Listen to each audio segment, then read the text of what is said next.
हे दोस्तों, तो मैं वेलकम करता हूँ मेरे न्यू वीडियो में। जैसा कि मैंने आपको प्रॉमिस किया था कि मैं अपना पूरा सीक्रेट प्लांट का इतने अच्छे वेवरेंट एंड कलरफुल होने का मैं आपको सीक्रेट रिवील करूँगा, राइट। तो यही वीडियो में मैं अपना सीक्रेट रिवील करने जा रहा हूँ, राइट। चलिए तो शुरू करते हैं। तो आप देख सकते हैं मेरे प्लांट्स कितने वाइब्रेंट है, राइट। इसका रीजंस क्या है, तो इसको जानने के लिए हमें समझना होगा कि प्लांट्स को क्या क्या चीज़ के नीड्स रहते हैं मेनली, है ना। जैसे कि फर्ट्स हो गए, टेम्परेचर हो गया, वाटर चेंजेस हो गए, TDS, PH, KH, GH, हम लोग पूरा चीज़ एकदम ब्रीफ में समझेंगे। तो चलिए मैं शुरू करता हूँ। सबसे पहले टेम्परेचर, राइट।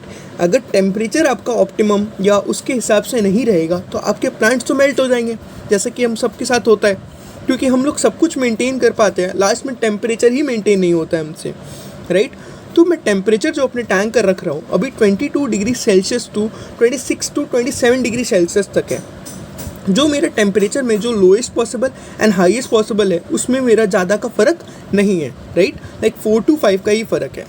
अभी जो मैं फर्टिलाइज़र यूज़ कर रहा हूँ वो मेरा 1 ml फॉर 50 लीटर्स में यूज़ कर रहा हूँ एक्वाटिक रेमेडीज़ का, जो कि हमें सबको पता है कि सबसे budgeted fertiliser in the market अभी और सबसे बेस्ट रिजल्ट वाला फर्टिलाइज़र है, राइट। जो कि plant food and plant health करके आता है। उसके साथ में एल्गी माइनस भी यूज़ कर रहा हूँ, उसका भी मैं बताऊँगा क्या रीज़न है मैं उसको यूज़ करने का। और अभी मैं जो वाटर यूज़ कर रहा हूँ वो टैप वाटर यूज़ कर रहा हूँ, बट मैं आपको रिकमेंड करता हूँ कि आप RO वाटर यूज़ करिए। मेरे लिए मेरा टैप वाटर बहुत ही अच्छा कंडीशंस एंड अच्छे कंपोजिशन सही आ रहा है, बट मैं आपको रिकमेंड कर रहा हूँ कि आप RO यूज़ करिए। क्योंकि अगर आप RO वाटर यूज़ करते हैं तो जो KH होता है गाइस वो उससे रिड्यूस हो जाता है, तो प्लांट को बहुत हेल्प मिलता है ग्रो करने के लिए, right. But at the same time KH के साथ GH भी रिड्यूस हो जाता है, तो हमें GH को भी बढ़ाना होगा। GH इंक्रीज़ करने के लिए कुछ सॉल्ट्स आते हैं मार्केट में, राइट। तो आपको वो सॉल्ट्स लाइक कैल्शियम कार्बोनेट बोल के आते हैं, आपको वो यूज़ करना पड़ेगा। आप GH अपने वाटर में रखेंगे 5 to 6, जैसा कि मेरा शायद वाटर का 5 to 6 ही है, बट KH थोड़ा बहुत बड़ा हुआ है, राइट। मैं अभी RO में अभी शिफ्ट नहीं कर रहा हूँ कुछ रीजंस की वजह से, राइट। तो मैंने आपको बताया, बट मेरा टैंक का जो pH है वो बहुत ही ऑप्टिमम है for plant growth. It's 6.5 to 7.5 के बीच में वेरी बफर करता रहता है, ओके गाइस। अब मैं बढ़ता हूँ एल्गी इश्यूज़ पे। अभी रिसेंटली मेरे इस टैंक में मैंने कोई भी एल्गी देखा नहीं है। कभी कभी हल्का थोड़ा बहुत हेयर एल्गी आता है तो मैंने श्रिम्प्स वगैरह डाल के रखा, वो रिमूव कर देते हैं और मैं ब्रश से भी रिमूव करता रहता हूँ बीच बीच में। अभी एक और एल्गी आया था बीच में मेरे टैंक में, which is green algae, right, जो फ्लोट करता रहता है वाटर में। तो वो भी बहुत ज़्यादा रिड्यूस हो चुका है मेरे टैंक में, राइट। और मैं जैसे ही अपना एक अच्छा फ़िल्टर अगर लगाता हूँ तो वो बहुत ही ज़्यादा रिड्यूस हो जाता है। क्योंकि मेरे टैंक में अभी कोई भी फ़िल्टर नहीं है गाइस, इसलिए जो वाटर है मेरा थोड़ा क्लाउडी दिख रहा है। अगेन नेक्स्ट चीज़ में मूव करता हूँ लाइट्स पर। अब हम लोग बहुत ही ज़्यादा कंफ्यूज है, हम लोग बहुत ही ज़्यादा मार्केट से इन्फ्लुएंस हो चुके हैं कि हमें लाइट चाहिए तो WRGB, राइट।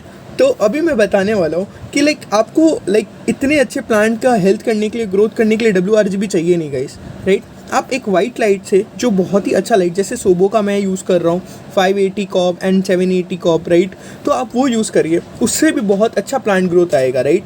अब मैं सुनता हूँ कि बिना लाइट में गया था अभी कुछ अभी जो इवेंट हुआ था, मैंने उसका वीडियो भी डाल रखा है कि उसमें उन्होंने कहा कि मुझे वही लाइट चाहिए कि इससे तो ये कलर आ ही नहीं सकता, राइट। इससे प्लांट ग्रोथ ही नहीं कर सकता है। बट मैं एट द सेम टाइम वहाँ पे देव अंकल से मिला, वो क्या बोले कि अगर आपका प्लांट ग्रो कर रहा है उस लाइट पे, कलरफुल आ रहा है, तो वो सब बात छोड़िए, राइट। आप यूज़ करिए, हाँ, बट आपको ये चीज़ एट द सेम टाइम देखना है कि आप उसको और किस तरीके से इम्प्रूव कर सकते हो, राइट, ऑप्टिमाइज़ कर सकते हो। तो हमें सीखना है कि ऑप्टिमाइज़ कैसे करें।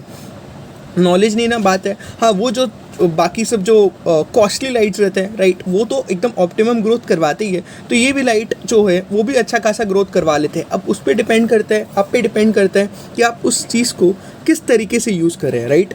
तो मैं यूज़ कर रहा हूँ एक वाइट पिंक में एंड वाइट ब्लू में, जो कि मेरा टैंक के लिए बहुत इनफ है एंड बहुत ही ऑप्टिमम ग्रोथ कर रहे हैं। मैं इसमें 40 सॉरी 54 वॉट्स का लाइट यूज़ कर रहा हूँ जो, और मेरे टैंक में कुछ वाटर ही होगा 45 लीटर्स, तो ये मोर देन एनफ है एडवांस प्लांट्स के लिए, राइट। एंड हाँ, समहाउ मेरे कुछ प्लांट्स मेल्ट कर गए थे जो कि फ्लेमिंगो था, क्योंकि उस टाइम मैं एकदम भी ध्यान नहीं दे रहा था मेरे वाटर चेंजेस पे, बट ये टैंक में नहीं था, वो दूसरे टैंक में था। मैंने इस टैंक में लगाया था बट वो मेल्ट कर गया क्योंकि तो बहुत ही बुरा कंडीशन था। मैं बहुत ही जल्द वो फ्लेमिंगो प्लांट्स भी लेके आऊँगा। अच्छा, मैं CO2 का बात करूँ तो आप देख सकते हैं कि मेरे CO2 कितने ज़्यादा स्मॉल बबल्स के बन रहे हैं, राइट। मैं DIY CO2 यूज़ कर रहा हूँ जो कि बहुत ही चीप है एंड रेगुलर उसका मेंटेनेंस लगता है, राइट, क्योंकि हर 14 डेज़ में मेरा CO2 ख़त्म हो जाता है। बट अगर यही मैं प्रेशराइज CO2 यूज़ करता तो बहुत स्टेबल रहता, बट यहाँ पे क्या होता है ना, बहुत एक्सपेंसिव हो जाता है, वो लाइक 10 to 11,000 का मुझे लग ही जाता है। अच्छा, मैं सॉइल का बात करता हूँ जल्दी, क्योंकि मैं गंगा सॉइल यूज़ कर रहा हूँ जो कि एलुवियल सॉइल है, जो कि मेरे लिए बहुत ही फैंटेस्टिक काम कर रहा है, और उसको मैं कैप करके रखा हूँ नॉर्मल कंस्ट्रक्शन सैंड से, राइट। तो यही था ये सीक्रेट्स जो कि मेरे प्लांट्स इसकी वजह से इतने ज़्यादा लाइक कलरफुल और वाइब्रेंट दिख रहे हैं। अगर आपका कोई भी क्वेश्चन है तो आप मुझे DM कर सकते हैं या आप मुझे कॉल कर सकते हैं। Thank you so much.